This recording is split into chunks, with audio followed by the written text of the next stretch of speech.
So welcome students. अब ये session में we will now start with the transfer pricing law.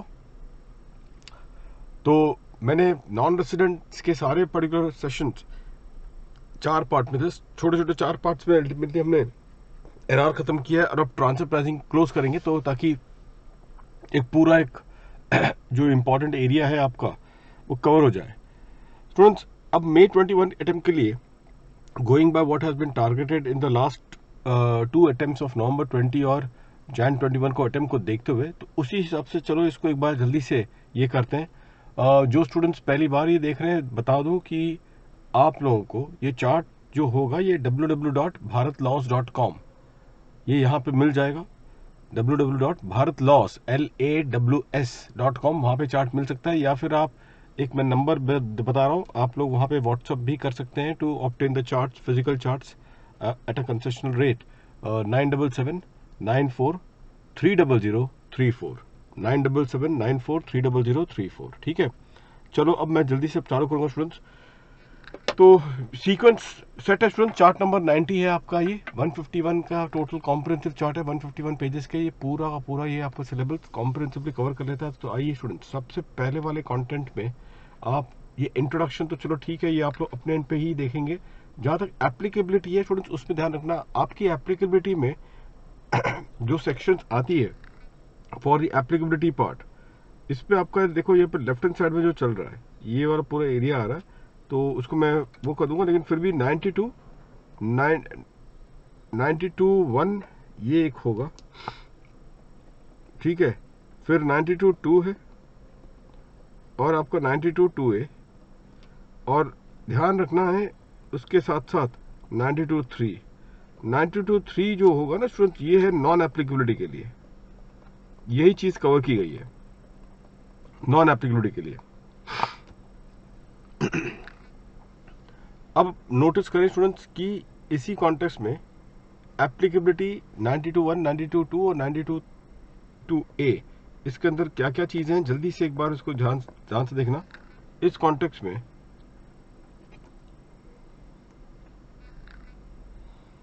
On the applicability front अगर आप देखोगे 92.1 ये सबसे असली चीज होती है। उसमें आप लोग यहां पे student income allowance for expenses from an international transaction, ये जो भी होगा primary from an international transaction, ये पर्टिकुलर पॉइंट, या फिर 92.2 ये देखोगे इंटरनेशनल ट्रांजैक्शन या फिर specified domestic transaction where 2 or more associate enterprise enter into mutual agreement or arrangement, किसके लिए? फॉर अलोकेशन, अपॉर्शनमेंट और कंट्रीब्यूशन ऑफ एनी कॉस्ट और एक्सपेंसेस इनकर्ड। तो कोई जॉइंट डेवलपमेंट कोई अगर ऐसा होगा जिसके बेसिस पे इंडियन एई को उसका टुकड़ा दिया जाएगा, बाकी बैलेंस एई अपने टुकड़े शेयर करेंगे, तो कितना टुकड़ा इंडिया के एई को आप क्या करोगे, शेयर करवाते हो, तो वो उसके बेसिस पे निर्भर करेगा कि क्या जो अलोकेशन हुई है is it as per the arm's length price, जो अलोकेशन किया गया is it as per the ALP, ये होगा देखा जाएगा in the context of this particular point. Applicability 3 के कॉन्टेक्स्ट में अगर आप देखोगे students, in the context of the applicability number 3 में यहाँ पे एसडीटी के कॉन्टेक्स्ट में ध्यान रखना आप लोग स्टूडेंट्स, क्योंकि अभी मैंने एमसीक्यू हमारा जो सेशन चल रहा है स्टूडेंट्स, जरा एक बार टेलीग्राम चैनल को फॉलो करना, सीए दुर्गेश सिंह। तो आप देखोगे पूरे 1 मार्च से लेके अभी तक कि मैंने सारे एमसीक्यू सब डिस्कस किए हैं, अलाउ विद एमटीपीज तो कर ही रहा हूँ, सीए दुर्गेश सिंह। तो वो आप जरा टेलीग्राम चैनल को फॉलो कीजिए, सीए दुर्गेश सिंह। तो स्टूडेंट्स उस पर मैंने देखा था कि आईसीए ने अभी रिसेंटली कवर की है about the MCQ whereby transfer of the goods, जो है ना एटीआईए वाला कैटेगरी या एटीआईए बी। तो ये जो एटीआईए एटीआईबी वाले जो है वो जो ट्रांसफर करते हैं गुड्स एंड सर्विसेज, और जो वैल्यू है द ट्रांजैक्शन वैल्यू है, if it is touching the aggregate threshold of 20 crores, touching the aggregate threshold of 20 crores, तो उस केस में भी स्टूडेंट्स आपको पता होना चाहिए कि वो स्पेसिफाइड डोमेस्टिक ट्रांजैक्शन के दायरे में आ जाता है। और यही वजह है कि उस पर फिर आपको क्या होगा, प्राइसिंग जो होगी उसको देखना होगा कि क्या वो pricing is it having regard to the arm's length price, is it having regard to the arm's length price. तो ये सिचुएशन अल्टीमेटली आप लोग ध्यान में रखना है इस कॉन्टेक्स्ट में। अच्छा, इंटरनेशनल ट्रांजैक्शन स्टूडेंट्स क्या है वो अभी हम लोग देखने के पहले ये जो नोट है नीचे वो आप लोग देख लो। ये जो नोट होगा, तो ये जो तीनों केस में स्टूडेंट जो होंगे ना, ये तीनों ही केस में प्राइमरी जो होगा इस सिचुएशन में, this is having regard to the arm's length price. Arm's length price के मुताबिक ये तीनों केसेस होना चाहिए, having regard to the arm's length price. तो आर्म्स लेंथ प्राइस के मुताबिक ये चीजें होनी चाहिए। तो ये एक बार आप लोग इसको कंसिडर कर देना, ठीक है। तो अब स्टूडेंट्स आप लोग क्या करेंगे, नोट आप लोग ये देखना 92.3, ये 92.3 किसके लिए है, it is in respect of the downward adjustment. ये पता होगा आप लोगों को, it is in respect of the downward adjustment students. तो downward adjustment in this context अगर आप देखोगे तो उसमें आप लोगों को ये सिचुएशन, ये आपको शायद पता होगा कि नहीं पता नहीं, ये तो आइडिया ही होगा सबको। डाउनवर्ड एडजस्टमेंट में स्टूडेंट्स देखिए क्या होता है कि यहां पे आपको पता ही होगा स्टूडेंट्स इस कॉन्टेक्स्ट में कि अगर आर्म्स लेंथ प्राइस को अडॉप्ट करके अगर जो एग्जिस्टिंग टोटल इनकम जो एसएससी ने खुद ऑफर किया है, if that get reduced, SSC के टोटल इनकम की जो ऑफरिंग्स हैं वो कम हो जाती है।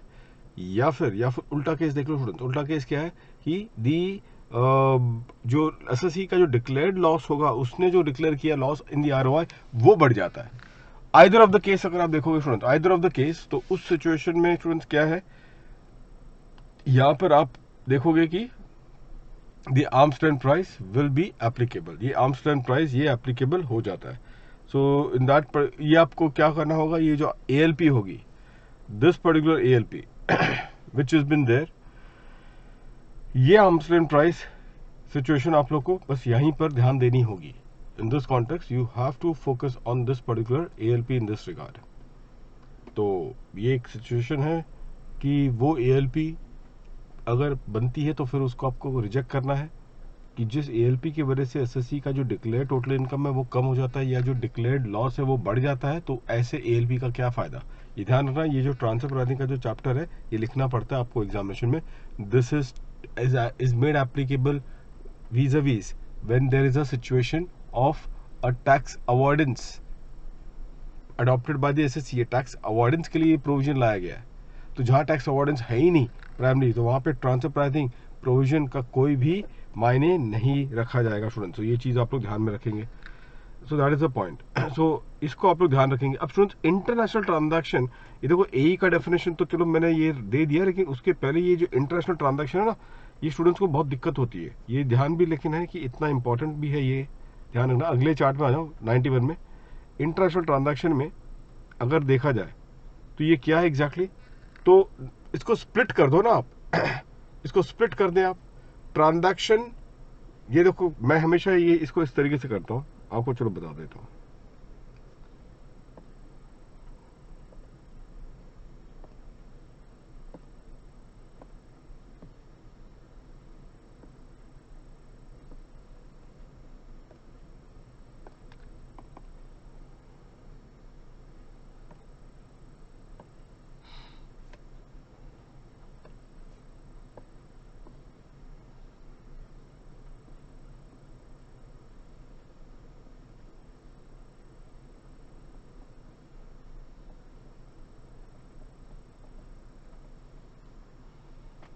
तो ट्रांजैक्शन किसके बीच में,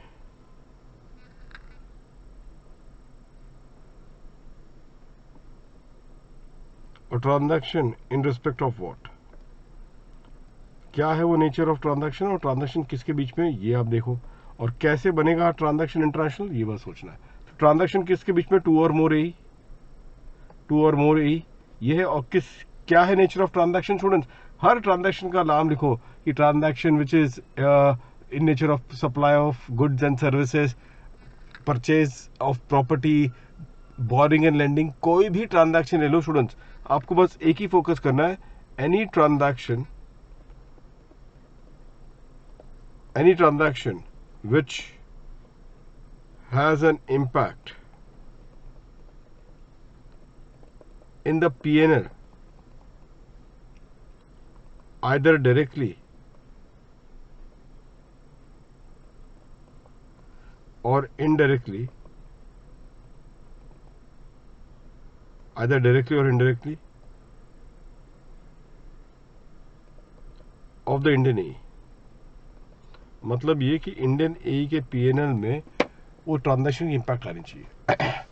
इंडियन AE के PNL में वो ट्रांजैक्शन की इम्पैक्ट स्टूडेंट्स आनी चाहिए। ये चीज़ आप लोग बस ध्यान रखेंगे। डायरेक्ट इम्पैक्ट हो सकता है, इनडायरेक्ट इम्पैक्ट हो सकता है, doesn't matter, but the impact has to be there. अब आपको मैं बोल रहा कि सर इंडियन AE पे क्यों आप फोकस करें, क्योंकि यही एसेसिबल है। वो फॉरेन AE जो होगा ना, जिसने वहाँ से सप्लाई किया है, उस पर ट्रांसफर प्राइसिंग जो लगेगा वो उसके कंट्री के हिसाब से देखा जाएगा। हमें अपने पर्टिकुलर एसोसिएटेड एंटरप्राइज जो कि इंडिया में असेस होता है फॉर टैक्स पर्पस, क्योंकि उसने क्या किया है, इंडिया से जो उसका जो टैक्स जो उसको जो इनकम जो उसको ऑफर करना चाहिए, इस ट्रांसफर प्राइसिंग की प्रोविजन, इस ट्रांसफर प्राइस के वजह से आपने क्या किया है, एक टुकड़ा प्रॉफिट का इंडिया के बाहर शिफ्ट किया है, एंड देयरफॉर इंडियन AE पे फोकस किया जा रहा है। दूसरा पॉइंट है कि ये जो ट्रांजैक्शन होगा जिसका इम्पैक्ट आइदर डायरेक्टली और इनडायरेक्टली कहाँ पे मिलना चाहिए, आइदर डायरेक्टली और indirectly in the profit and loss account of the Indian AE। Direct या इनडायरेक्ट हो, but in the profit and loss account of the Indian AE, ये चीज ध्यान रखेंगे आप लोग। और कैसे बनोगे, इंटरनेशनल बनना है ना आपको इंटरनेशनल, तो इंटरनेशनल बनने के लिए होना चाहिए मिनिमम एक पार्टी का नॉन रेसिडेंट उस ट्रांजैक्शन में, 2 AE के बीच में 2 और मोर AEs, जिसमें से मिनिमम 1 AE का नॉन रेसिडेंट होना जरूरी है, बन जाओगे स्टूडेंट्स इंटरनेशनल। इसी वजह से स्टूडेंट एक चीज मैं हमेशा स्टूडेंट्स को बोलता रहता हूँ, जब भी एग्जामिनेशन में ट्रांसफर प्राइसिंग का क्वेश्चन आता है प्रैक्टिकल लेवल पे ना, तो आपको अल्टीमेटली इंडियन AE का PNL का इम्पैक्ट पहले से ना देख लेना चाहिए कि उस ट्रांजैक्शन में इंडियन AE का जो एग्जिस्टिंग PNL है उसको कैसे उसने रिपोर्ट किया होगा। डेबिट साइड का ये केस है या क्रेडिट साइड का केस है, ये जरूर है, क्योंकि बाद में क्यों इसके लिए फोकस किया जा रहा है कि जब ALP लाया जाएगा तो ऑब्वियसली अगर वो क्रेडिट साइड का केस है तो इसका मतलब क्या होगा कि ALP तभी अप्लाई किया जा सकता है जब आपने सेल्स अपनी तरफ से सस्ते में किया है, जबकि आपका ALP ज्यादा है। और अगर ये डेबिट साइड का केस होगा तो क्या आपको इल्जाम लगाना है कि आपने जो परचेज किया है वो महंगे में किया है जबकि ALP इसका कम है। तो that is how you are suppose to look into it. तो इजंट इट, तो ये चीज और क्यों इतना जरूरी है, क्योंकि डाउनवर्ड एडजस्टमेंट बनती है कि ऐसा ना हो कि 92(3) का केस हो रहा है और आपने सीधा ALP चिपका दिया और बोल दिया कि ये ट्रांसफर प्राइसिंग की एडजस्टमेंट होगी। बिल्कुल गलत आपका आंसर हो जाएगा स्टूडेंट्स। तो थोड़ा सा केयरफुल रहना इस बात को लेके। चलिए इंटरनेशनल कैसे बनोगे वो मैंने आपको उसका एक तरीका बता दिया इंटरनेशनल बनने का, and that exactly is the point. With that one students, now ये चीज कंप्लीट हो जाने के बाद, अब ये चीजें कंप्लीट हो चुकी है सब लोगों की, ठीक है ना। तो अब स्टूडेंट्स ये इंटरनेशनल ट्रांजैक्शन है, AE का ट्रांजैक्शन के लिए आपको 92A, ये डेफिनेशन 92A में अल्टीमेटली आपको दिया गया। 92A में 3 स्प्लिट ये आपको करवा दी गई है स्टूडेंट्स। ये 3 स्प्लिट देख रहे हो आप लोग, तो ये जो 3 स्प्लिट है ये तो चलो इंटरनेशनल ट्रांजैक्शन के बारे में हो गया, लेकिन 92A के बारे में अगर मैं कहूँ आपसे स्टूडेंट, देख रहे हो आप लोग ये 3 split, capital based relationship, control based relationship and management based relationship. Students ये चीज तो आपको करना ही पड़ेगा, इस पे आप अल्टीमेटली अपने आप से बच के नहीं आ सकते हो। ये बाय हार्ट नहीं करना है आपने, लेकिन हमेशा रीड करके चलना है चार्ट के हिसाब से। ये चीज आप लोग हमेशा देख के चलना, क्योंकि एग्जामिनेशन में जैसे कि वो देते हैं आपको कि जनाब इनकी ये जो ये AE है इसका टोटल बोरिंग्स इतनी है, और दूसरे वाले पार्टी ने क्या किया है, उसने इतने की गारंटी दे दी है उतने लोन की, और फिर आपको देखना है कि जितने की गारंटी हुई है वीज अवीज द टोटल लोन, क्या ये मिनिमम 10% के थ्रेशोल्ड को पार कर रहा है या नहीं, क्या ये मिनिमम 10% के थ्रेशोल्ड को ये पार कर रहा है या नहीं, ये चीज स्टूडेंट्स आपको देखनी पड़ेगी। And that is one of the things that you need to look upon to this one very very carefully.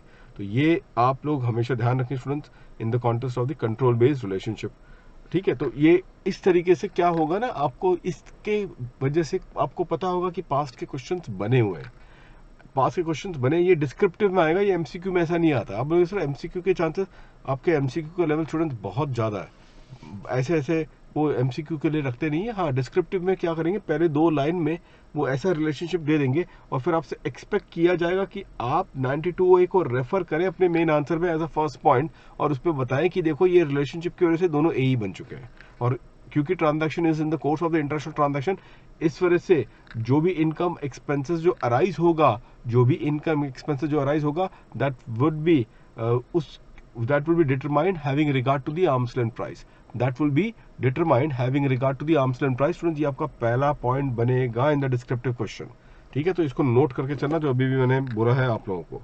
अच्छा, अब ये हो गया 90 to 1। उसके बाद ये एप्लीकेबिलिटी नॉन एप्लीकेबिलिटी स्टूडेंट्स आपने देख लिया। स्पेसिफाइड डोमेस्टिक ट्रांजैक्शन के लिए भी आ जाओ एक बार जल्द से जल्द, ये करके फिर बाद में मेथड्स में आता है स्टूडेंट्स, बेहतरीन मेथड्स। मैं अभी जैसे मैंने बताया था आप लोगों को कि स्पेसिफाइड डोमेस्टिक ट्रांजैक्शन, एक मैं आपको स्टूडेंट्स एक चीज बता दूं, एक MCQ आया था which we have just discussed primarily, वो MTP 4 में, ये MTP 4 की डिस्कशन थी जिसमें 40A2 को ICAI ने रेफर किया था।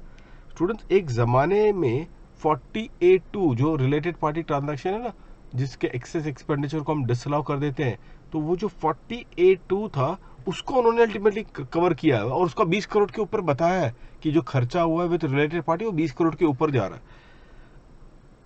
तो कोई जो पुराने लोग होंगे उनमें थोड़ी सी एक प्रेजुडिस बन सकती है, अरे हाँ ये तो यार स्पेसिफाइड डोमेस्टिक ट्रांजैक्शन है स्टूडेंट्स, वो जमाना निकल गया है, डिलीट हो चुकी है वो सारी चीजें। तो ये चीज आप लोग थोड़ा सा ध्यान रखना, वो डिलीट हो चुकी है। अब जो आपका जो स्पेसिफाइड डोमेस्टिक ट्रांजैक्शन में जो रह गया वो बस उसी कॉन्टेक्स्ट के लिए, उसी अंडरटेकिंग के लिए रह गया है which is claiming what, profit link deduction, जो कि आपका है ATIA, AT, ये सब जितने भी है प्रॉफिट लिंक डिडक्शन। और वो क्या कर रहा है, there is an inter unit transfer of goods of services, या तो विद इन द सेम उसी अंडरटेकिंग 2 यूनिट में ट्रांसफर हो रहा है, या फिर उस अंडरटेकिंग अपने सिस्टर कंसर्न के साथ क्या कर रहा है, there is a transfer of goods and services with generating more than ordinary profit. तो उस सिचुएशन में क्या होगा, आपको देखना है कि क्या एग्रीगेट ट्रांजैक्शन वैल्यू क्या एक्सीड कर गया 20 करोड़ से। ट्रांजैक्शन वैल्यू देखेंगे स्टूडेंट्स, ये ध्यान रखना आप लोग। अगर आप कहते हो कि हाँ सर बढ़ गया है, तो फिर उस केस में बताइए स्टूडेंट्स, उस पर भी आपने ट्रांसफर प्राइसिंग प्रोविजन अप्लाई कर देनी है। TP provision would be made applicable for that specified domestic transaction. अच्छा, दूसरी बात सुनते जाइए एक ये चीज कि अभी अगर मैंने उसकी आर्म्स लेंथ प्राइस को अडॉप्ट करके मैंने उसकी अगर प्रॉफिट बढ़ा दी, तो क्या कॉन्सिक्वेंशली ATIA ATIB के डिडक्शन भी क्या बढ़ जाएंगे? बिल्कुल नहीं बढ़ेंगे। ये चीज ध्यान रखना स्टूडेंट्स, ये बढ़ता है तो उसके कॉन्सिक्वेंशली आपका ATIA ATIB का डिडक्शन नहीं बढ़ेगा। अच्छा, जो मेरे स्टूडेंट्स होंगे उनको मैंने हमेशा ये चीज बताया था कि जब भी ये आ जाए ना, तो हमेशा एक चीज ध्यान रखना कि ATIA ATIB में एक हमारी डिस्कशन हुई थी, और वो डिस्कशन स्टूडेंट्स किस बात को लेके थी? बिल्कुल सही कह रहे स्टूडेंट्स, वो डिस्कशन जो हमारी थी that was in respect of the profit जो हम कंप्यूट करते हैं ATIA ATIB के लिए। प्रॉफिट जो हम कंप्यूट करते हैं फॉर ATIA एंड ATIB, वो एक कंप्यूटेड प्रॉफिट होता है, ठीक है। और इस वजह से अगर तो मेरा वो अंडरटेकिंग के प्रॉफिट के कंप्यूटेशन में कुछ डिसअलाउंस होते हैं, like for example 40AI 40AIA या 43B, या कुछ ऐसे डिसअलाउंस हो जाते हैं जिसके वजह से क्या होता है, उसकी प्रॉफिट बढ़ जाती है। तो क्या जब डिडक्शन की बारी आएगी, so the deduction would it be given on the enhance profit? क्या एनहांस प्रॉफिट में डिडक्शन दी जाएगी? बिल्कुल स्टूडेंट्स, ये एनहांस प्रॉफिट में जाके क्या होगा, ये डिडक्शन दिया जाएगा। तो ये भी एक पर्टिकुलर पॉइंट है जो कि आप लोग ध्यान में रखना। It is on the enhance profit that the deduction shall be allowed in this regard. So ये एक पर्टिकुलर पॉइंट होगा जो कि आप सभी लोग इसको पे ध्यान देंगे। Did you all got this students? चलिए, तो अब ये भी पर्टिकुलर पॉइंट आपने देख लिया है कि कंपैरिजन मैंने बता दिया था कि जब ALP की वजह से अगर क्या होती है आपकी प्रॉफिट बढ़ेगी, तो उस पर एनहांस डिडक्शन आपको ATIA ATIB का नहीं मिलेगा। लेकिन अगर आप ATIA ATIB की जब प्रॉफिट कंप्यूट करते हो for the purpose of deduction, और उसमें कुछ डिसअलाउंस अगर हुआ है, उसकी वजह से अगर इनकी प्रॉफिट अगर बढ़ती है, तो फिर वो एनहांस प्रॉफिट पे क्या है, इसकी डिडक्शन मिलेगा। लेकिन ALP की वजह से अगर एनहांस हुआ है, तो ये ATIA ATIB का एनहांस प्रॉफिट पे डिडक्शन नहीं मिलेगा आपको। आइए, एक बार एप्लीकेबिलिटी खत्म स्टूडेंट्स, उसके बाद सबसे महत्वपूर्ण चीज में आनी है आपको स्टूडेंट्स, लीजिए methods of the computation of ALP select आपने करना है स्टूडेंट्स। एक चीज ध्यान रखना, इंश्योर करेंगे आप लोग कि इन मेथड्स पे अपने क्वेश्चंस मार्क कर लीजिएगा, क्वेश्चंस को मार्क कर लीजिएगा स्टूडेंट्स। क्योंकि आने वाला तो वही यही केस है और पेचीदे मामले हो सकते हैं एग्जामिनेशन में, तो आप लोग प्लीज क्वेश्चंस को मार्क करके चलें। आई बात समझ में? तो स्पेसिफिकली जो क्वेश्चन मार्क करोगे वो रीसेल प्राइस मेथड का होगा, रीसेल प्राइस मेथड का होगा, कॉस्ट प्लस मेथड का होगा and transaction net margin method का होगा, TNMM का। ये तीन का तो आपको देखना ही है। आप बोलोगे सर ये कहां से मिलेंगे, isn't it? कहीं और जाने की स्टूडेंट जरूरत नहीं होगी, आपको ये सारे क्वेश्चंस यहीं मिल जाएंगे। मैंने बताया था कि चार्ट इतनी बेहतरीन और कॉम्प्रिहेंसिव तरीके से इसको रचा गया है कि आपको जो इंपॉर्टेंट लास्ट डे रिवीजन के हेतु जो भी रिवीजन करना होगा मिल जाएगा यहाँ पे। तो चार्ट पेज नंबर 93, 94 एंड 95 तीन में मैंने कुछ 4 क्वेश्चन डाले हैं, बेहतरीन क्वेश्चन स्टूडेंट्स। ठीक है, ये MTP से लिया गया क्वेश्चन था, ये 4 बेहतरीन क्वेश्चन मैंने इसको यहीं पे चिपका दिया है। आपको resale price method, cost plus method और एक सबसे जो इंपॉर्टेंट है मल्टी ईयर डेटा वाला एक क्वेश्चन है जो मैंने रखा है, वो मैं आपको वो वाला एक गो थ्रू करवा दूंगा। ठीक है, क्योंकि वो वाले क्वेश्चंस को एक बार आप लोग देख के चलना। आइए स्टूडेंट्स, तो कंपेरेबल अनकंट्रोल प्राइस मेथड में स्टूडेंट्स आपको पता होता है क्या होगा कि भाई आपके पास जो आपका खुद का जो इंटरनेशनल ट्रांजैक्शन जो हुआ है AE के साथ, उसमें जो ट्रांसफर प्राइस है, पहले तो आप फिर क्या करोगे, एक कंपेरेबल डेटा का चुनाव करोगे कप मेथड, और उसमें जो उसके एब्सोल्यूट जो वैल्यूज हैं, जो एब्सोल्यूट वैल्यू है, परचेज की वैल्यू हो सकती है या सेल्स की वैल्यू हो सकती है, लेकिन एब्सोल्यूट टर्म में उस वैल्यू पे आपने क्या कर देना है, अनकॉमन एडजस्टमेंट स्टूडेंट्स, जो अनकॉमन फैक्टर्स के जो एडजस्टमेंट्स होंगे, ये जो अनकॉमन फैक्टर्स के जो एडजस्टमेंट होंगे वो एडजस्टमेंट दिलवा देना है। So the adjustment relating to the uncommon factors, those has to be made in this regard. ठीक है, तो आप उनका adjustment दिलवा दें which is in relation to the uncommon factor, and once that has been done, जैसे कि एक क्विक एग्जांपल के रूप में, अगर मेरा इंटरनेशनल ट्रांजैक्शन जो ए का ट्रांजैक्शन है, अगर वो है आपका FOB पे और आपका जो कंपेरेबल ट्रांजैक्शन है वो है आपका CIF पे, तो उनको जो कंपेरेबल प्राइस होगा उसको आपको FOB पे लेकर आना पड़ेगा। तो अगर CIF पर है तो उसको FOB पे लाइए। उसी तरीके से अगर आपका कंपेरेबल ट्रांजैक्शन जो है, कंपेरेबल ट्रांजैक्शन स्टूडेंट जो होगा, इफ दैट इज से फॉर एग्जांपल आपका है यहाँ पे से फॉर एग्जांपल क्वांटिटी डिस्काउंट के साथ है और यहाँ पे क्वांटिटी डिस्काउंट नहीं है कंपेरेबल में, तो यहाँ पे क्वांटिटी डिस्काउंट दीजिए, आपको देना पड़ेगा नोशनल डिस्काउंट। तो ये इस तरीके से क्या करते हो आप लोग, इसको एडजस्ट करके उसकी ALP डिटरमाइन करते हो, and that exactly is the approach जो कि आपको ध्यान रखना है। ये वाला पर्टिकुलर पॉइंट है कंपेरेबल, सबसे आसान है, लॉजिकल है। रीसेल प्राइस मेथड में आप लोग को हमेशा ध्यान रखना है, और इसको आप हमेशा ट्रांजैक्शन नेट मार्जिन मेथड के साथ थोड़ा सा कभी कभी कंपेयर करके चलना। अब क्या होता है ना, रीसेल प्राइस मेथड में स्टूडेंट्स नाम ही काफ़ी है कि भाई परचेज किया और उसी चीज़ को आपने आगे रीसेल कर दिया, परचेज करते हो वही चीज़ को आगे रीसेल कर देते हो। तो इस केस में क्या होता है, रीसेल प्राइस मेथड एप्लीकेबल होता है when you are importing the goods and the same goods gets resold, then in that scenario the resale price method is what is applicable। तो आपको वैसे कि अभी आपने तो import किया है क्या, with your associated enterprise, फिर आपने रीसेल कर दिया किसको, with to an unrelated party, और फिर आपको वहाँ पे एक रीसेल मार्जिन मिल जाएगा। आपकी जो मार्जिन है वो तो ऑब्वियसली इन्फ्लुएंस्ड होगी क्योंकि आपका परचेज आपका ए के साथ था। तो एक शक बनता है कि क्या वो परचेज महंगे में आपने किया है as compare to the ALP, क्योंकि ALP हम डिटरमाइन करेंगे इस मेथड द्वारा, लेकिन एक शक बन जाता है कि इसकी परचेज ज़्यादा है। इस वजह से जो इसने जो रीसेल मार्जिन जो दिखाया होगा फाइनली, वो हम उसको एतबार नहीं कर सकते, और यही वजह है कि फिर हमें कंपेरेबल चुनना है जिसका परचेज भी ठीक हो और सेल्स भी ठीक हो, मतलब विद द अनरिलेटेड पार्टी। और फिर उस केस में स्टूडेंट्स क्या होगा, पहले तो आपको उसका ग्रॉस मार्जिन निकालना होगा, ग्रॉस मार्जिन उस अनरिलेटेड ट्रांजैक्शन का, तो ग्रॉस मार्जिन आप निकालोगे, और वो ग्रॉस मार्जिन को निकाल के फिर आपको ये जो AE ने जो रीसेल किया है टू दी अनरिलेटेड पार्टी, उस ग्रॉस मार्जिन को वहां पे चिपका के सीधा लेकर आओगे एट द परचेज लेवल पे, वो सीधा जैसे रीसेल मार्जिन को डिडक्ट करते हो सीधा परचेज लेवल पर लेकर आओगे। कोई एडिशनल कॉस्ट अगर AE ने इनकर कर रखा है परचेज के समय पे from the associate from its international from its associated from its non resident AE, तो परचेज के समय पे अगर इंडियन AE ने कोई ऐसा एडिशनल कॉस्ट इनकर कर रखा है तो उसको आप रिड्यूस करेंगे।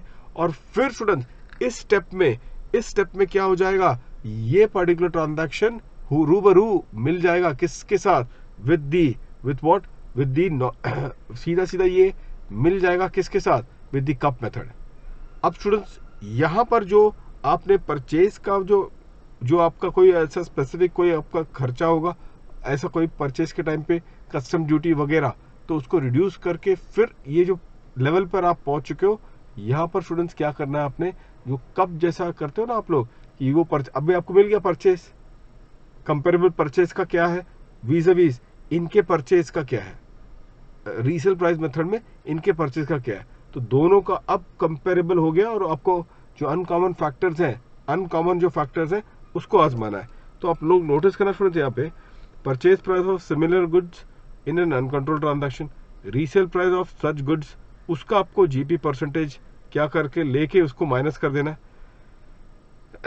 ठीक है, तो फिर वो जीपी परसेंटेज को आप माइनस करोगे, जो जीपी परसेंटेज आपने निकाला है वो जीपी परसेंटेज को माइनस कर दोगे विद द रीसेल जो किया किसने, इंडियन एई ने किया, किसको रीसेल किया होगा, टू दी अनरिलेटेड पार्टी।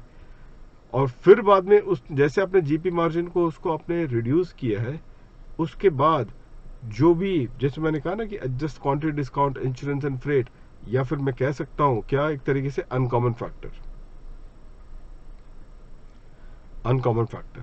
और यहीं पर अगर आपको लिखना है तो लिख सकते हो कि at this stage the AE transaction becomes, at this stage the comparable transaction and the AE transaction, at this stage the comparable transaction and the AE transaction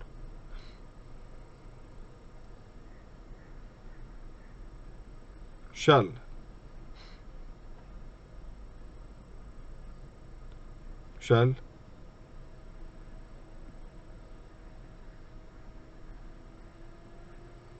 undergo the adjustment,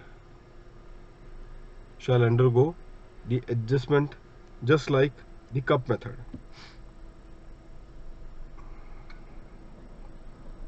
Shall undergo the adjustment just like the cup method.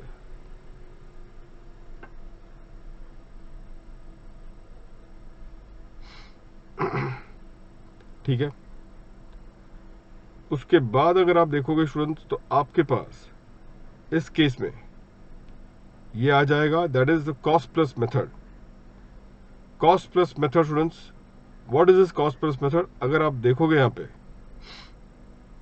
Which is about, करना कुछ नहीं है, आपने पहले अपने एई का क्या करोगे, वो जो एई है आपका उसका आपको टोटल कॉस्ट लेना है, डायरेक्ट और इनडायरेक्ट कॉस्ट एई का, और उस पे आपको क्या है वो मार्जिन अप्लाई कर देना है, operating margin on that cost.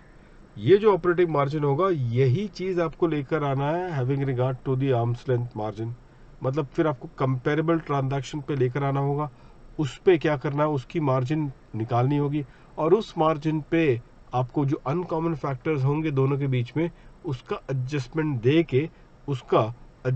दे के आपको एडजस्टेड मार्जिन स्टूडेंट्स लेकर आना होगा, और वही एडजस्टेड मार्जिन फिर अप्लाई होगा on the total cost of the AE transaction, जिसके बेसिस पे आपको मिल जाएगा द आर्म्स लेंथ प्राइस, इसके बेसिस पे आपको स्टूडेंट्स मिल जाएगा the arm's length price, and that exactly how things has to be looked upon over here. चलिए, ट्रांजैक्शन नेट मार्जिन, अच्छा ये क्वेश्चन यहाँ पे रखा हुआ स्टूडेंट, अगले पेज में अगर आप देखोगे तो there is one question already which is placed on this one.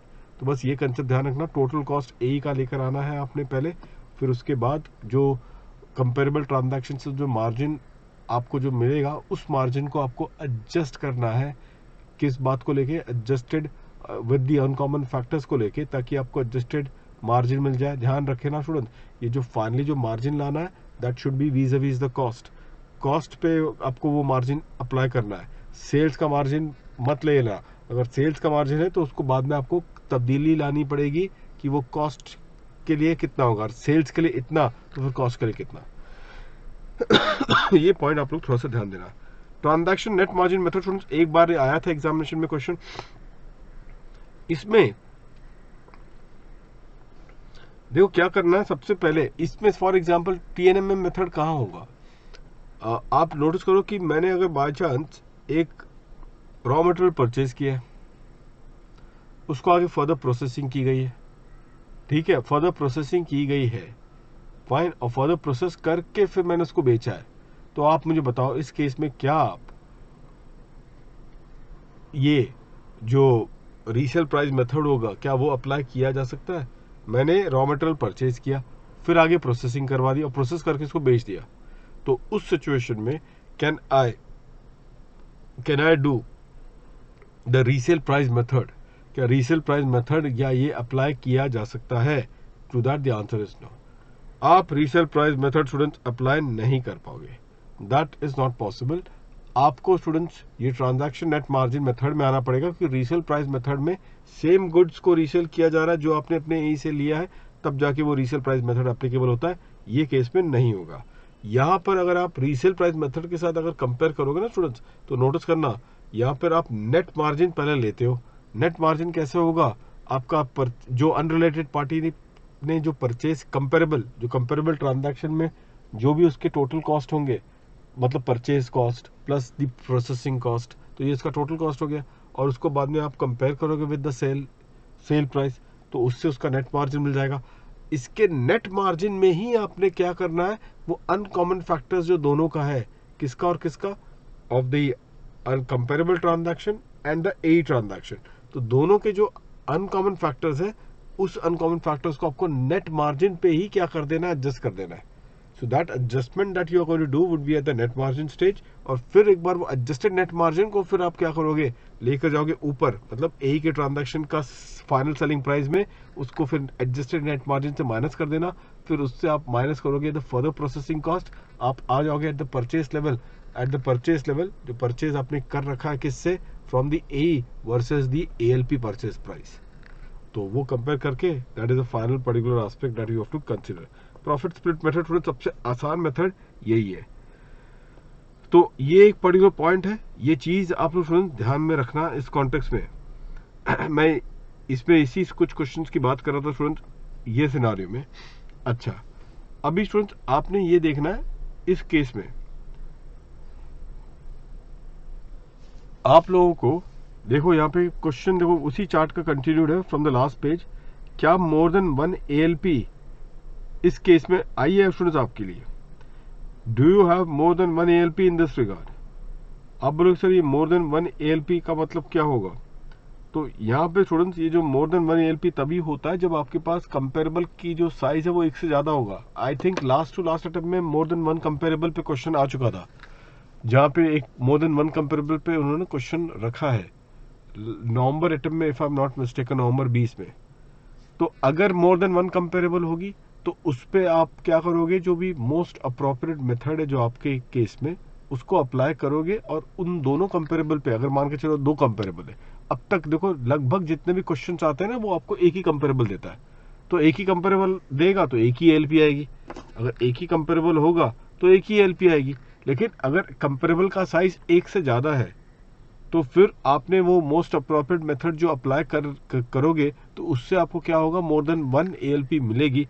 और अगर तो वो मेथड जो यहाँ पर बताया गया है इस केस में, जो मेथड होगा यहाँ पे कौन सी मेथड होगी यहाँ पे, that the method which is been there is either the जो कप मेथड होगा इस केस में। यहाँ पे अगर मेथड की बात करूँ स्टूडेंट्स, एक पर्टिकुलर पॉइंट पे जो मेथड्स होंगे यहाँ पे एक बार ध्यान देना इस कॉन्टेक्स्ट में, the method to be applicable. तो यहाँ पर अगर आप देखोगे पिछले चार्ट में, पिछले में वो देखो स्माइली किया हुआ है, प्रॉफिट स्प्लिट मेथड को छोड़ के बाकी में स्माइली मारा गया है, ये इशारा दिया गया है स्टूडेंट्स आप लोगों को, ठीक है, तो ये इशारा दिया गया है।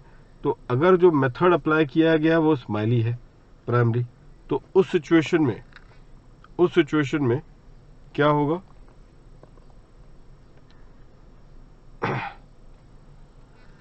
कंपेरेबल की साइज देखिएगा, कंपेरेबल की साइज होना चाहिए इन दिस कॉन्टेक्स्ट, ऐसा लिखो, ये कंपेरेबल की साइज में शुड बी ग्रेटर देन और इक्वल टू 6, मतलब कि क्या मिनिमम 6 है कंपेरेबल की साइज, जबकि मेथड जो अप्लाई किया आपने, कौन सी मेथड अप्लाई कर दिए, ये सारे मेथड्स अप्लाई कर दिए, तो ये सारे मेथड्स आपने अप्लाई कर दिए, और जो कंपेरेबल की जो साइज है that is more than 6, comparable की जो साइज है students that is more than 6।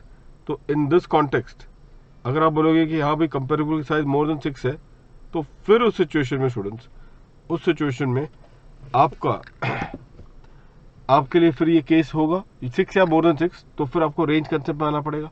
अगर आप बोलोगे नहीं सर मेरी कंपेरेबल साइज 6 के कम है, तो फिर आपको अरिथमेटिक मीन के द्वारा क्या करना होगा, लेकर आना होगा। रेंज कंसेप्ट के मेथड सबको पता है, पहले आपको वो असेंडिंग ऑर्डर में डेटा अरेंज करना होगा, फिर उसके बाद 35% ऑफ द डेटा सेट, फिर 65% ऑफ डेटा सेट, फिर ये पता लगाएं कि क्या आपका जो ट्रांसफर प्राइस है वो उस रेंज के अंदर आ रहा है तो ठीक, नहीं आ रहा है तो फिर आपको क्या करना होगा, मीडियन लेना होगा। मीडियन लोगे इज़न्ट इट, और डेसिमल पे रहता है तो हमेशा आपको नेक्स्ट नंबर पे लेकर आना पड़ेगा। लेकिन अगर तो होल नंबर निकल गया तो उसका क्या होगा, फिर वो जो आपका होल नंबर पे जो ALP है और जो अगले नंबर पे जो ALP होगा उसका आपको एवरेज लेके फाइनल ALP आपको लेकर आना है। अब जो असली जो सिचुएशन है स्टूडेंट्स, इस पे ध्यान देना, क्योंकि ये वाला एरिया ना स्टूडेंट्स घायल हो जाएंगे एग्जामिनेशन में अगर ये आता है तो।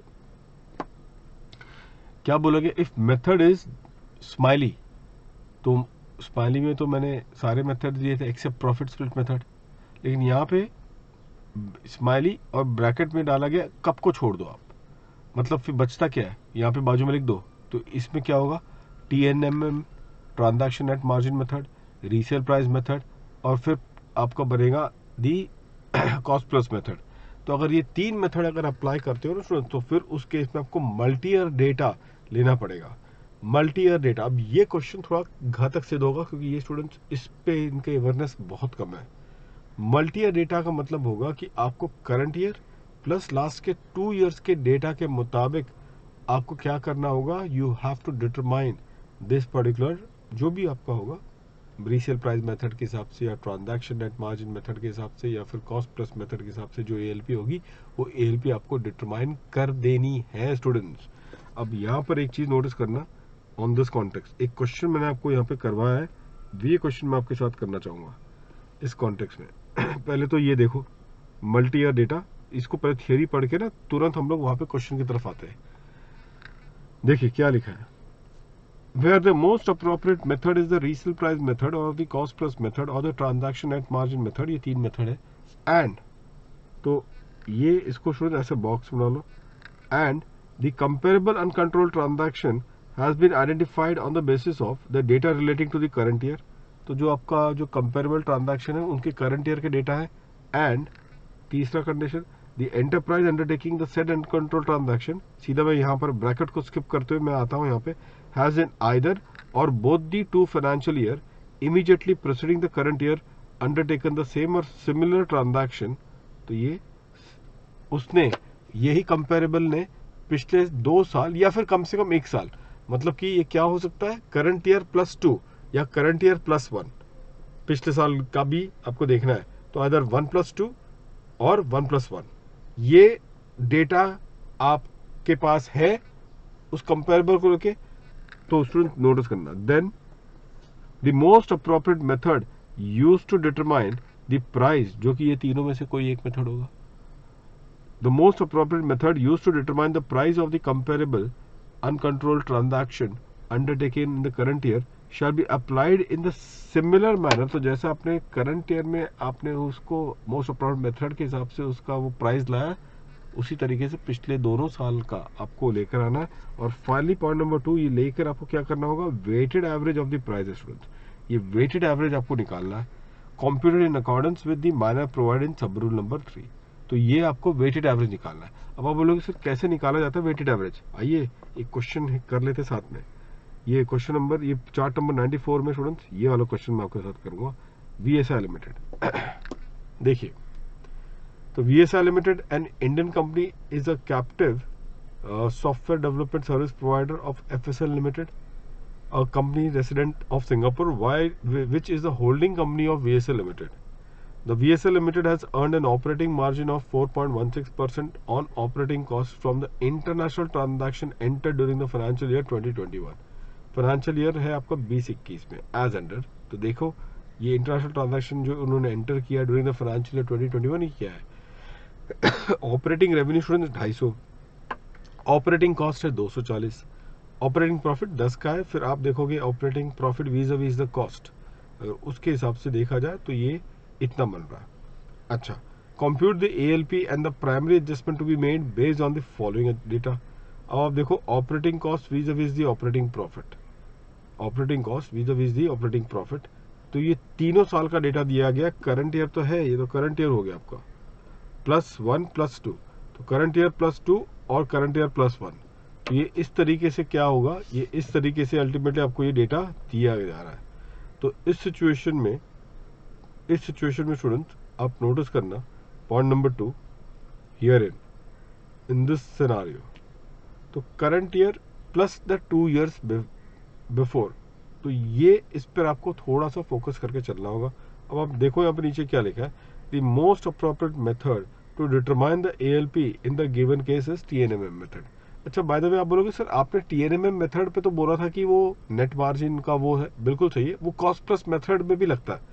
देखिए एक नोट मैंने ऊपर डाला है, मैंने अपने सारे स्टूडेंट्स को जो रेगुलर और कैप्सूल के थे उनको सबको पता है ये चीज़, हमने डिस्कस बहुत अच्छे से की थी क्लास में भी, आपको पता होना चाहिए कि ये दोनों वेरिएंट मैंने दिया है। क्वेश्चन भी मैंने आपको सॉल्व करवाया था, अगर आपको याद हो स्टूडेंट्स, कि TNMM के 2 वेरिएंट्स मैंने आपको बताए थे। एक वेरिएंट होता है कि रीसेल, नेट रीसेल मार्जिन का, ये जो नोट देख रहे हो तो ये वही चीज़ आपने क्लास में डिस्कस की थी कि वो आपको प्रतीक होगा कि वो नेट रीसेल प्राइस मेथड के हिसाब से भी अल्टीमेटली एप्लीकेबल हो सकता है, या फिर वो कॉस्ट प्लस मेथड का भी उसको एक रिफाइंड वर्जन आपको दिखेगा। तो इसके वजह से TNMM मेथड को ये भी बहुत पॉपुलरली कहा जाता है that it is a net resale price method या फिर it is a net cost plus method. तो ये दोनों उसका फ्लेवर मिलता है, और अपन ने दोनों ही क्वेश्चन किए थे रेगुलर कैप्सूल, और ये अभी अनअकैडमी में अपन ने अभ्यास बैच में इसको ये चीज़ किया भी था। हाल फिलहाल में जो अभ्यास बैच हमारा अभी जो चल रहा है, जो अभी ख़त्म हुआ है, तो उस कॉन्टेक्स्ट में तो स्टूडेंट्स यहाँ पर अगर आप देखोगे तो please have a look to this one इस कॉन्टेक्स्ट में। तो यहाँ पर जो क्वेश्चन आपको दिया गया है,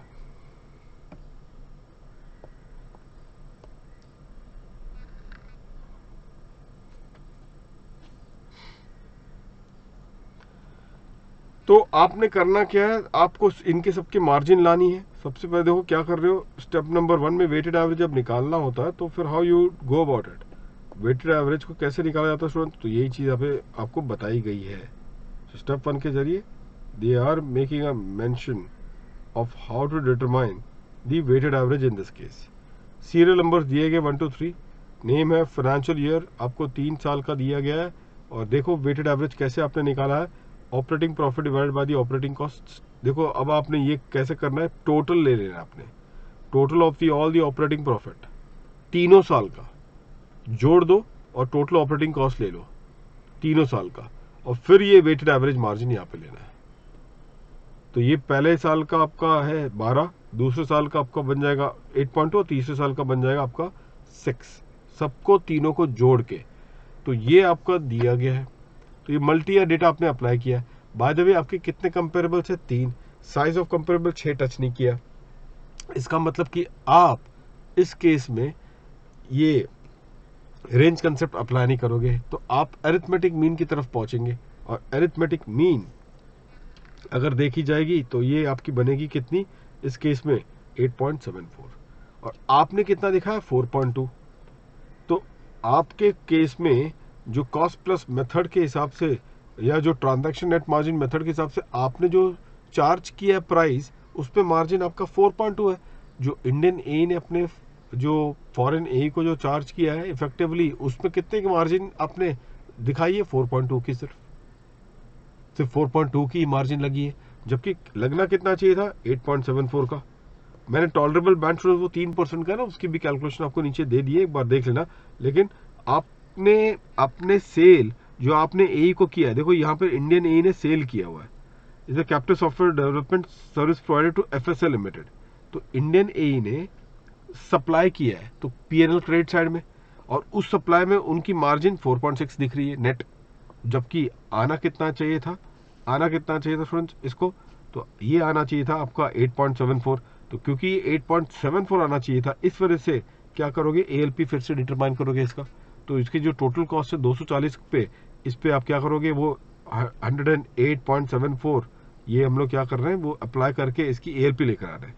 तो ये उसकी ALP आ रही है। So this is the ALP in a way, जिसको कंपेयर किया जाएगा revenue as per the P&L 250 and finally adjustment to the profit and loss account is 10.976। This exactly what you do students in this context. तो लीजिए ये question है। बाकी ये question थोड़ा यूनिक था तो मैंने करवा दिया। बाकी 2 क्वेश्चन और है, 3 क्वेश्चन और है स्टूडेंट्स, देख रहे हो। क्वेश्चन नंबर 1, 2, 3 हमने किया और एक 4 है, उसको भी देख लेना ताकि ये चीज कॉम्प्रिहेंसिवली कंप्लीट हो जाए। ये चीज आपने पहले कर ली है and therefore let's look upon to this now. Secondary adjustment पे स्टूडेंट ICAI ने काफी जोर दिया है in the MCQ and the case studies. MCQ के उसमें देखा गया है ICAI की, उसके अंदर काफी उन्होंने जोर दिया है इस पर्टिकुलर MCQ के कॉन्टेक्स्ट में। तो मेरा ही मानना है कि शायद MCQ आ जाए। आप लोग को कुछ करना नहीं है, you just ensure on one thing कि you all go through this MTP4। मैं अभी भी बता रहा हूँ स्टूडेंट्स, देख लेना। और उसके बाद अभी MTP5 MTP 7 MTP है टोटल।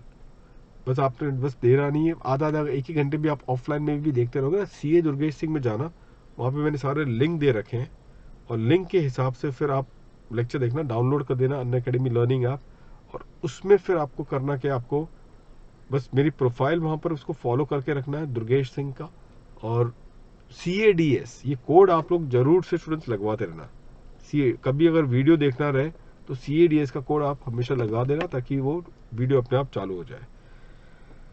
अच्छा, अब स्टूडेंट्स आइएगा सेकेंडरी एडजस्टमेंट को लेके। ये सबको पता है कि जब जब आपका जो प्राइमरी एडजस्टमेंट होगा, मतलब difference between the ALP and the transfer price, अगर ये 1 करोड़ को पार कर जाता है, अगर तो ये 1 करोड़ को पार कर जाता है, 1 करोड़ का थ्रेशोल्ड है स्टूडेंट्स, ध्यान रखना।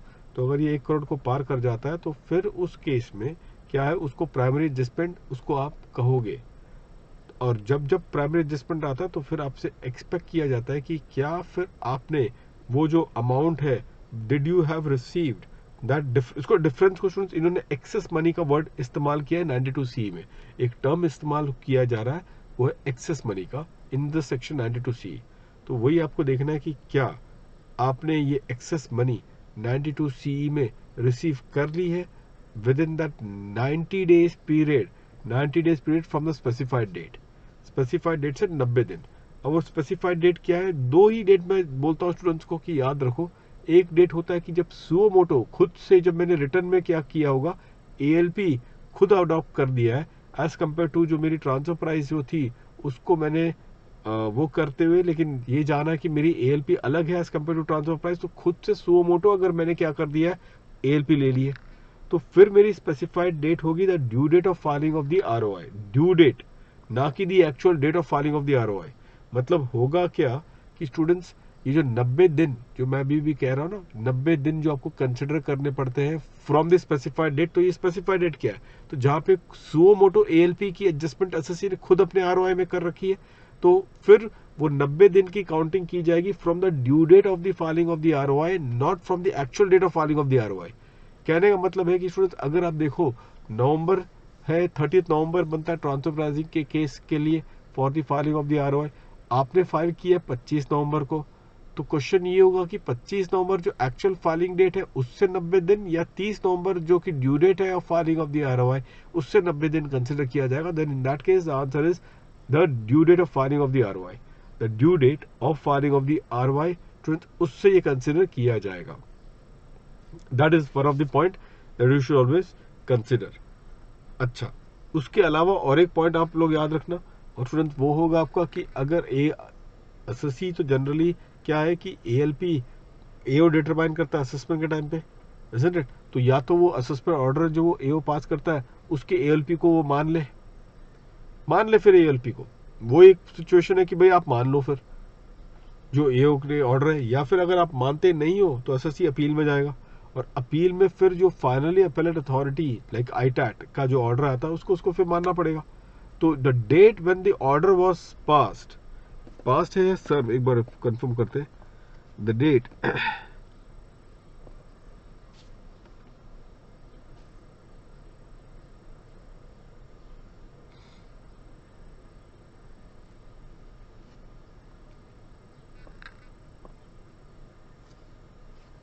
ये अगले पेज में,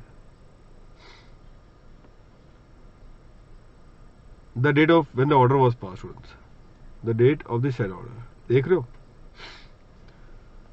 तो जिस डेट पे ये ऑर्डर को पास की गई थी वो डेट होगा। तो ये दो ही मैं हमेशा स्टूडेंट्स को बोलता हूँ याद रखने के लिए, क्योंकि बाकी तो एपी वाला केस है, ठीक है, एडवांस प्राइसिंग एग्रीमेंट और वो वाले केस है। तो बस ये दो आप ये लोग याद रखो, एग्जामिनेशन में और एमसीक्यू में भी यही पूछा गया, मैंने देखा हुआ है।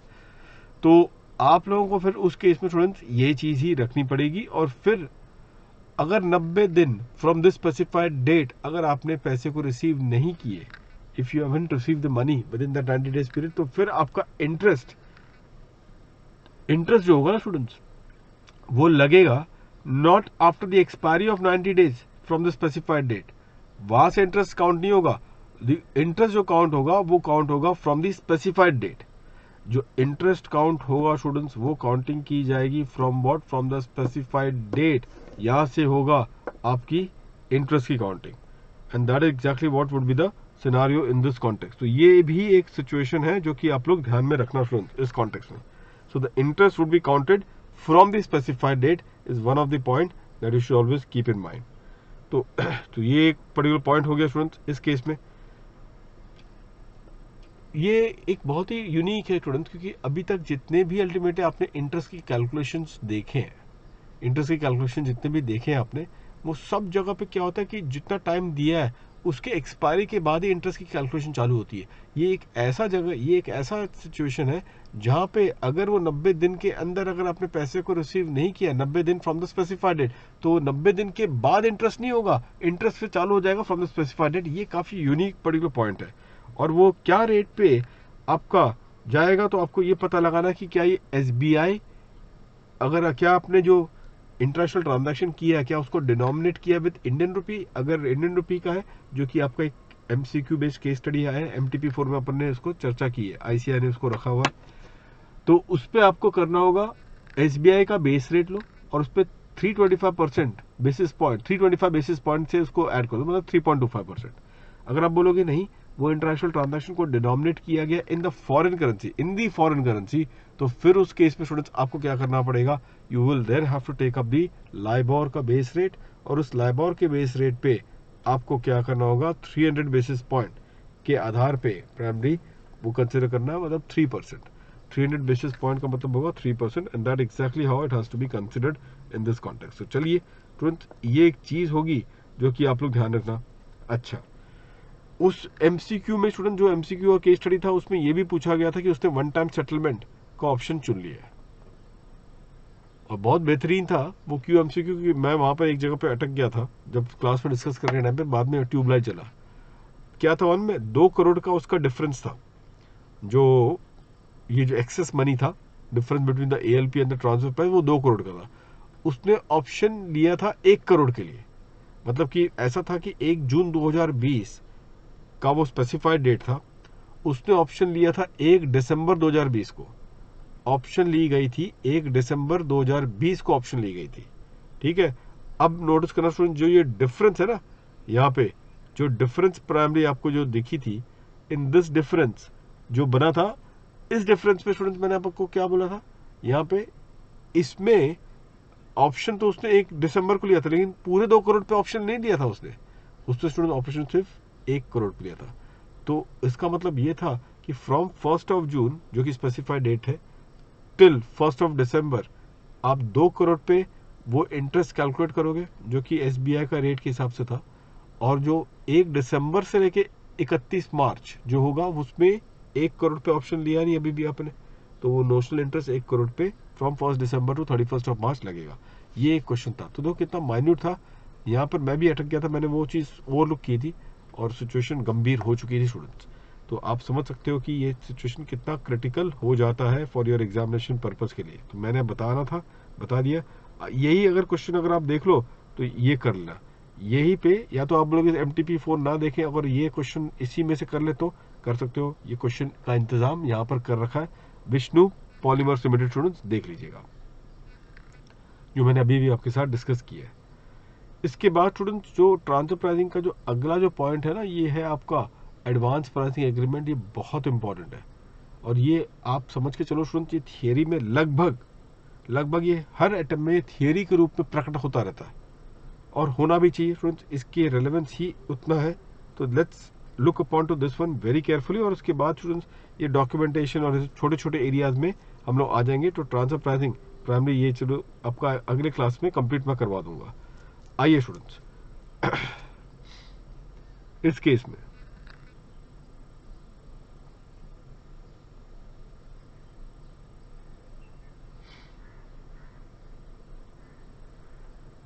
देखिए स्टूडेंट, जो रेमेडी के रूप में जो आपके पास है वो एपीए है, सेफ हार्बर है, और एक डिस्प्यूट रेजोल्यूशन पैनल है। सेफ हार्बर तो May 21 के लिए एप्लीकेबल नहीं है, तो वो आपको पता है, तो आप सेफ हार्बर को स्किप कर लेंगे, वो May 21 के लिए एप्लीकेबल नहीं है। एपीए सबसे इंपॉर्टेंट रेमेडी है आपको, और एपीए में स्टूडेंट्स आईसीआई क्या खेलती है, वो रोल बैक के लिए आपको परेशान करेगी। रोल बैक ऑप्शन के लिए वो परेशान आपके लिए करने वाली है, और इसी पे थोड़ा सा केयरफुल रहना है अपने स्टूडेंट्स इस कॉन्टेक्स्ट में। ये एक चार्ट है, ऊपर बताया गया कि कितने टाइप के होते हैं। एक तो यूनिलैटरल एपीए, बाय द वे आपको जो थियरी दिया गया वो यूनिलैटरल एपीए का ही है।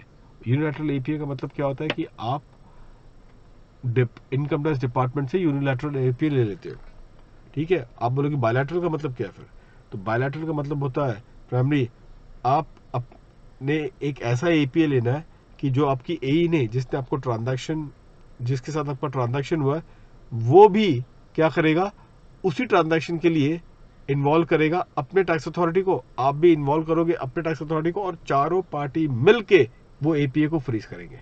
इसको कहते हैं बायलैटरल एपीए, ठीक है। तो अपने देश के जो स्टेक होल्डर्स हैं और उनके देश के जो स्टेक होल्डर्स हैं, सब लोग मिलके क्या करेंगे, वो एपीए को फ्रीज करेंगे। That becomes the case of a bilateral APA. Multilateral में अगर मोर देन 2 एईज अगर हो जाए, मोर देन 2 एईज हो जाए, तो स्टेक होल्डर्स बढ़ जाएंगे, तो वो आपका फिर मल्टीलैटरल एपीए हो जाएगा। फिलहाल तो जो आपको दिया गया है वो आपको सिर्फ यूनिलैटरल एपीए तक ही है, जिसमें स्टेक होल्डर आप हो और इनकम टैक्स डिपार्टमेंट इंडिया का।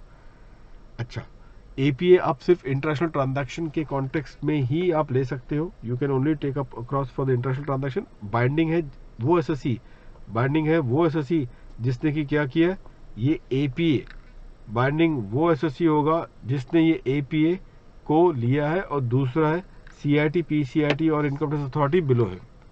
बाइंडिंग ऑन द एसएससी जिसने ये एपीए लिया है, या फिर सीआईटी, पीसीआईटी और income tax authority which is below है। नॉन एप्लीकेबिलिटी, अच्छा ये इस कॉन्टेक्स्ट में तो ये एपीए आप ले रहे हो। अच्छा, इसमें स्टूडेंट्स यहाँ पे एपीए जो लिया जाता है, ये आप तो 5 सालों के लिए लेते हो, और यही एपीए को आगे आप क्या कर सकते हो, रोल बैक कर सकते हो for the last 4 years. Roll back की ऑप्शन भी आपको पता है। Condition for the roll back में स्टूडेंट्स ध्यान रखना कि वो किस सिचुएशन में रोल बैक की कंडीशन सेटिस्फाई होगी, वो एक बार देखेंगे कि सेम इंटरनेशनल ट्रांजैक्शन होनी चाहिए वीज़-अ-वीज़ जिसके लिए आपने एपीए लिया है, और वो ट्रांजैक्शन जिसके लिए आपको रोल बैक करना है, दोनों मटेरियली सेम होने चाहिए, ठीक है। तो ये सेम होना चाहिए international transaction for roll back and the year for which the APA is taken.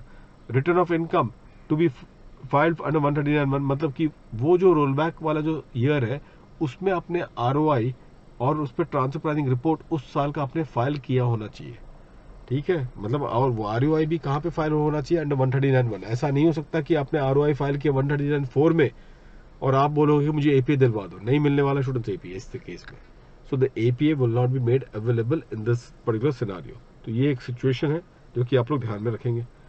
Time limit पे स्टूडेंट्स अगर आप देखोगे, time limit for the roll back, वो क्या है टाइम लिमिट, जब तक कि आपको क्या कर देना होगा वो रोल बैक आप कर सकते हो। तो ये आया था स्टूडेंट, देखो यही आज कितने बारीक क्वेश्चंस पूछे थे एमसीक्यू में, अभी आईसीआर ने देखो क्या डाला हुआ है, कब तक अल्टीमेटली आपको रोल बैक के लिए कर देना है। तो 2 स्प्लिट मारा है, और ये स्टूडेंट समझ ही नहीं पाए क्योंकि किया ही नहीं तो कैसे समझेंगे। 2 स्प्लिट मारा स्टूडेंट। स्प्लिट ये है कि अगर तो कंटिन्यूस ट्रांजैक्शन अगर वो इंडियन ई कर रहा है अपने फॉरेन काउंटर पार्ट से, तो क्या होगा कि अगले पीरियड मतलब कि वो फिर क्या करेगा, एपीए लेता है, और वो एपीए लेता है to be made effective from a particular financial year, और फॉर वो फाइनेंशियल ईयर प्लस 4 साल, मतलब टोटल 5 साल हो जाएगा। तो अगर कोई ऐसा कंटिन्यूस ट्रांजैक्शन अगर चल रहा होता है ना, तो आप उस सिचुएशन में एक किसी कट ऑफ डेट से शुरू करते हो एपीए लेना, और वो कट ऑफ होता है फाइनेंशियल ईयर से। तो उस हिसाब से आप मान के चलो कि मेरा फाइनेंशियल ईयर 20-21 से मैंने क्या करना है, वो कंटिन्यूस ट्रांजैक्शन के लिए मैंने एपीए ले लिया, तो उसका मतलब होगा कि जो भी ट्रांजैक्शन मैं 20-21 से करूंगा और ऑनवर्ड्स 4 साल, तो उसमें एपीए मेरा एप्लीकेबल करवा दिया जाएगा। तो उस सिचुएशन में मुझे अगर रोल बैक करवानी है, रोल बैक अगर करवानी, तो मुझे 1 अप्रैल 2020 के पहले ही मुझे फिर रोल बैक की एप्लीकेशन भी दे देनी होगी। रोल बैक की एप्लीकेशन मुझे 1 अप्रैल 2020 के पहले ही दे देनी होगी। और अगर तो आप ये कहते हो कि नहीं सर ये कंटिन्यूस ट्रांजैक्शन हेतु नहीं है, ये जो है कंटिन्यूस ट्रांजैक्शन के हेतु नहीं है, तो फिर उस सिचुएशन में आपको क्या करना होगा स्टूडेंट्स, आपको 1 अप्रैल 2020 ये आपके लिए डेट ही रेलेवेंट नहीं हो जाएगा फिर। Then you will have to then consider students which particular context. तो वहां पर आपको मतलब कि आप बोलोगे कि ऐसा हमारा कोई कंटिन्यूस नहीं है, लेकिन हम करते रहते हैं बीच बीच में कभी कभी ट्रांजैक्शन, तो ठीक है, जब अगली बार करना तो फिर क्या कर लेना, आप उसके पहले अप्लाई कर देना। अगली बार जब करोगे तो उसके पहले आप कर देना। तो जो आया था ना अभी एमसीक्यू जो मैंने चर्चा की थी स्टूडेंट्स के साथ, उस पे ये आया था, ये आईसीआई ने रखा हुआ है, तो ध्यान रखना ये क्वेश्चन बन सकता है एमसीक्यू में कि कंटिन्यूस ट्रांजैक्शन है तो रोल बैक की एप्लीकेशन से कभी करना होगा बिफोर। ठीक है, चलिए अब स्टूडेंट्स सेफ हार्बर तो मैंने बता दिया कि वैसे अब ये जो नोटिफाइड लिमिट्स हैं वो यहाँ पे बता दिया गया है कि भाई आपको अभी तक फाइनेंशियल ईयर 21-22 का सेफ हार्बर नोटिफाई नहीं हुआ है, इस वजह से ये अभी आपके लिए एप्लीकेबल नहीं है। रोल बैक के कुछ इंपॉर्टेंट थियरी नोट्स, ये ध्यान रखना, जो थियरी नोट्स होंगे वो एक बार जल्दी से आपको करवा देता हूँ कुछ इंपॉर्टेंट पॉइंट को लेके। पॉइंट नंबर 1 क्या है, जल्दी से यहाँ पे देखना। पॉइंट नंबर 1 जो होगा ना कि आपने अगर ओरिजिनल रिटर्न 1 रोल बैक के साल के लिए, जिस साल के लिए आपको रोल बैक चाहिए, अगर वो साल के लिए अगर ओरिजिनल रिटर्न आपने फाइल किया है अंडर 139(1), तब तो आगे जाके आप उसको रिवाइज करोगे under 139(5). then you will file a revised return also under section 139(5), isn't it, to revise the original return of 139(1). तो ये तो बात सही है। तो क्या फिर अगर ओरिजिनल रिटर्न 139(1) में फाइल किया गया वो ईयर के लिए जिसके लिए मुझे रोल बैक चाहिए, और फिर बाद में मैं रिवाइज रिटर्न फाइल करवाता हूँ उस साल में अंडर 139(5), तो उस सिचुएशन में उस पर्टिकुलर सिचुएशन में स्टूडेंट क्या फिर आप लोगों को ये पर्टिकुलर बेनिफिट मिल सकता है in this context, whether you will be getting this particular benefit in this particular context, and the answer is yes, students, आपको ये बेनिफिट स्टूडेंट्स जरूर मिलेगा in this context। आप रोल बैक करवा सकते हो, लेकिन अगर ओरिजिनल रिटर्न ही आपने 139(4) में फाइल किया है तो उस 139(4) के रिटर्न पे भी आप रिवाइज करवा सकते हो स्टूडेंट्स अंडर 139(5).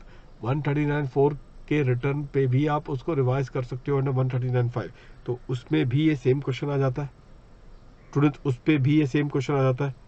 क्या क्वेश्चन आ जाता है कि क्या फिर आप रोल बैक करवा सकते हो या नहीं, तो उसका आंसर स्टूडेंट्स होगा नहीं, क्योंकि आपका ओरिजिनल रिटर्न बिलेटेड रिटर्न था, तो उस पे आप उस पे रोल बैक नहीं कर पाओगे।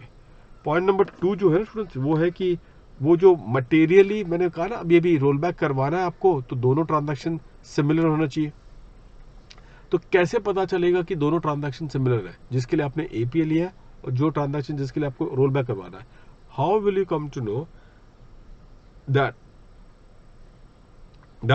द एपीए जो लिया गया तो आपको कैसे पता चलेगा इस पूरे केस में, इस सिचुएशन में, कि ये दोनों चीज सिमिलर है, ट्रांजैक्शन दोनों की सेम है? तो वो पता लगना है ना स्टूडेंट्स, एक FAR एनालिसिस हम कहते हैं, functions performed, asset employed and the risk assumed. तो दोनों ही ट्रांजैक्शन के जो फंक्शनल परफॉर्मेंस है सेम होने चाहिए, जो एसेट जो एम्प्लॉय किया गया वो भी सेम होना चाहिए, और तीसरा खतरा जो दोनों ट्रांजैक्शन में लिया गया वो भी सिमिलर होना चाहिए, मटेरियली सेम होना चाहिए। तो ऐसे केस में दोनों सेम माने जाएंगे और रोल बैक आप करवा सकते हो। ये सेकेंड पॉइंट है। इसमें देखना है यहाँ पे स्टूडेंट्स कि एसएससी के पास ये क्वेश्चन आया भी था पॉइंट नंबर 3 में, कि एसएससी के पास चॉइस नहीं है यहाँ पे कि वो तय करेगा कि जो रोल बैक जो है ना उसमें से मुझे 4 नहीं चाहिए, मुझे 4 में से कोई एक या 2 का ही दिलवा दो। ऐसा नहीं है अल्टीमेटली कि 1 या 2 नहीं, अगर होगा तो पूरे 4 का होगा, नहीं तो कुछ नहीं होगा, एज सिंपल एज दैट।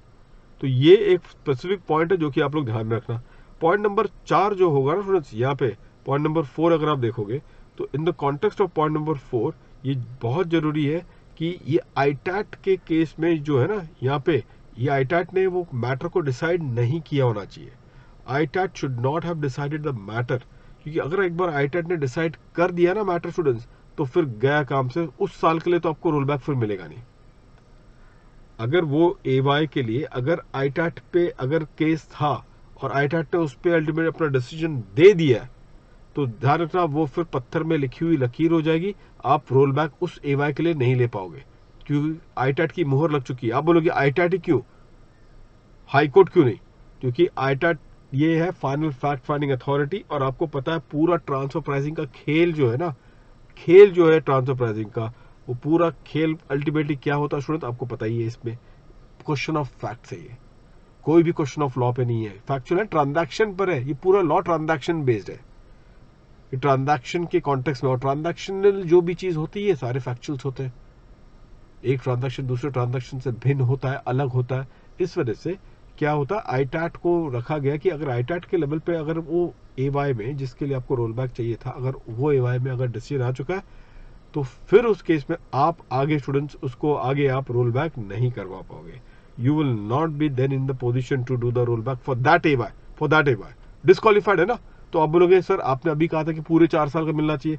हाँ ये कहा था, लेकिन किसी वजह से आप डिस्क्वालिफाइड हो, तो फिर जो बैलेंस ईयर्स है उस पीरियड में आपको मिल जाएगा. एक चीज देखना यहाँ पे स्टूडेंट्स, कभी आईटैट के पावर्स में अगर आप देखोगे ना, हमने अपील्स के चैप्टर में भी पढ़ा था, आईटैट क्या कर सकता है, सेट असाइड कर सकता है और केस को वापस से एओ के पास रिमांड बैक करेगा. ये आईटैट के पास पावर है, set aside and do a remand back to the AO. तो जब आईटैट सेट असाइड करता है तो इसका मतलब क्या हम लोग समझेंगे, आईटैट की तरफ से कोई जजमेंट आया नहीं है. अगर तो उसने सेट असाइड किया हुआ है तो इसका तो मतलब यही होगा कि आईटैट की तरफ से कोई भी जजमेंट नहीं आया है. और अगर आईटैट की तरफ से कोई भी जजमेंट नहीं आया तो स्टूडेंट्स उस पर आप लोग बस ध्यान रखना कि फिर उस केस में क्या रोल बैक किया जा सकता है उस एवाई के लिए. ना आंसर इज यस. अगर तो आईटैट ने जजमेंट ना देते हुए सेट असाइड करके एओ को वापस रिमांड बैक कर दिया, तो उस सिचुएशन में क्या वो एवाई के लिए रोल बैक की बेनिफिट ली जा सकती है? बिल्कुल ली जा सकती है. तो ये पर्टिकुलर पॉइंट मैंने कवर करवा दिया है यहाँ पे. और फिर कुछ प्रोसीजर्स हैं जिसमें सबसे क्रिटिकल प्रोसीजर है स्टूडेंट्स ये वाला पॉइंट, मॉडिफाइड रिटर्न वाली पॉइंट. स्टूडेंट्स आपको जिस अभी रोल बैक कर रहे हो, मतलब अब रोल बैक में क्या हो रहा है कि आपने जो ट्रांसफर प्राइस जो दिखवाया था और अब जो एपीए ले रहे हो, दोनों की प्राइसिंग अलग होगी. आपने जो दिखाया था वो 100 पे दिखाया था, और एपीए जो अब जिसमें आम सहमति बन चुकी है आपके बीच में और डिपार्टमेंट के बीच में, कितने की एपीए में आम सहमति बन गई है? 120 में, मान के चलो 120. तो फिर आप ऑब्वियसली प्राइस चेंज हो गया. आपने तो अपना रिटर्न में 100 का दिखाया था सेल प्राइस 100 का था, और यहाँ पर डिपार्टमेंट और आपके बीच में आम सहमति 120 को लेके बन गई है. तो ऐसे केस में फिर आप क्या करोगे, मॉडिफाइड रिटर्न फाइल करोगे उन पर्टिकुलर एवाइस के लिए जिसमें जो एडिशनल टैक्स बनता है वो एडिशनल टैक्स भी पे करवा दिया जाएगा. And that is what you have to do it, file the modified return and pay the additional tax along with the interest. इसमें एक पॉइंट और एक है जो कि आप लोग ध्यान रखना स्टूडेंट्स. अगर तो मैंने इसी एग्जांपल में अगर मैं कह दूं कि भाई सेल था मेरा 100 का और एपीए जो बना है मेरा, एपीए जो बना है जिस पे आम सहमति हमारे बीच में बन गई वो 90 की आप बन गई, तो क्या उस केस में आप रोल बैक कर पाओगे? सेल था 100 का और एपीए जिसमें आम सहमति हमारा डिपार्टमेंट के बीच में बन गई वो 90 की है, तो क्या उसमें अल्टीमेटली रोल बैक किया जा सकता है? नहीं कर पाओगे स्टूडेंट्स, क्योंकि ध्यान रखना एपीए ये रोल बैक जब आप करोगे ना तो उसके वही सेम गेम है, टोटल इनकम आपकी कम नहीं होनी चाहिए. तो total income should not get reduced, ये चीज ध्यान रखना, as what you have declared in your ROI. जो आपने डिक्लेयर किया आरओआई में उससे तो कम तो नहीं होना चाहिए ये रोल बैक करके, तो फिर वो आप उससे एक्सेप्ट नहीं कर पाओगे. तो ये एक सिचुएशन होगा स्टूडेंट. अब ये मॉडिफाइड रिटर्न को लेके है ना, एक बस इतना ही आपको करना है, बस ये चीज ध्यान रखना. पॉइंट नंबर 5 तक ही थियरी पढ़ेंगे आप, पॉइंट नंबर 5 तक ही यहाँ पे थियरी पढ़ना है बस, और कुछ आपको देखना नहीं है. जो अभी मैंने डिस्कस किया है बस उतना ही. मॉडिफाइड रिटर्न को लेके स्टूडेंट्स ये ध्यान रखना आप लोग, इस पे भी पूछे जा सकते हैं क्वेश्चंस, और आए थे नवंबर 19 के अटेम्प्ट में. तभी तो चलो जब आया था तब तो ये लॉ भी पुराना था, अब तो लॉ नया हो चुका है, तो थोड़ा सा आप लोग केयरफुल रहना इस बात को लेके. तो यहाँ पे नोटिस करेंगे स्टूडेंट्स आप लोग, what is the modified return, और तो बोला गया कि वो एपीए वालों साल के लिए, अब आपको जो आपने मैंने बनाया ना सेल आपने 100 पे किया था जबकि अब ये 120 पे सेल बन रही है, तो फिर उस केस में स्टूडेंट्स आपको क्या करना होगा, यहाँ पे you will have to now file a modified return, after also you have to pay the additional tax along with interest. अगर आप देखोगे कितने टाइम के अंदर अंदर आपको ये मॉडिफाइड रिटर्न को फाइल करवा देना है, so what is the time limit, तो टाइम लिमिट जो देखोगे ना with in a 3 months, with in a period of 3 months from the end of the month in which the said agreement was entered into, तो जब ये agreement आपका बना था एपीए का, तो उससे उस मंथ से प्लस 3 month तक का टाइम मिलेगा ताकि आपको उन एवाइस का क्या कर देना है, मॉडिफाइड रिटर्न फाइल करवा देनी है। अच्छा, अब मॉडिफाइड रिटर्न फाइल हो गई। अब दो सिचुएशन मुमकिन है स्टूडेंट्स, इस केस में दो सिचुएशन मुमकिन है। आप बोलोगे वो कौन से दो सिचुएशन मुमकिन है, ये देखो क्या हो सकता है कि उस एवाई का जिसके लिए आपने मॉडिफाइड रिटर्न फाइल कर रखा है, उस एवाई के लिए स्टूडेंट्स जिसके लिए आपने मॉडिफाइड रिटर्न फाइल कर रखी है, तो बताइए क्या होगा। नोटिस करो स्टूडेंट्स, यहाँ पे असेसमेंट और reassessment in relation to the modified return, तो वो एवाई जिसके लिए अब आपने मॉडिफाइड रिटर्न फाइल किया, ये सब रोल बैक के साल की मैं बात कर रहा हूँ। हो सकता है कि उसकी असेसमेंट पहले से कंप्लीट हो चुकी है, ऑर्डर एओ का पास हो चुका है, या फिर दूसरा केस हो सकता है केस 2 इज वाइल वो जिसका आपने मॉडिफाइड रिटर्न अभी फाइल किया है फॉर दैट रोल बैक वाले एवाई के लिए, उसका असेसमेंट अभी चल रहा है और आपने मॉडिफाइड रिटर्न फाइल करवा दी। तो ये दो सिचुएशन है। तो पहले वाले सिचुएशन में अगर तो आपका असेसमेंट और reassessment proceeding is completed before the expiry of period allowed for furnishing of modified return, तो क्या होगा ऐसे केस में, तो अब देखो ये अमेंडमेंट आया है, AO shall pass an order modifying the total income. तो एओ को अब क्योंकि ऑर्डर पास हो चुका है, तो अब मिस्टर एओ आप सिर्फ और सिर्फ क्या करोगे, मॉडिफाई करोगे द टोटल इनकम। आपका जो क्षेत्र होगा करने का वो होगा only the modification of the total income. ठीक है, तो ये एक सिचुएशन है स्टूडेंट जो कि आप लोग ध्यान रखेंगे।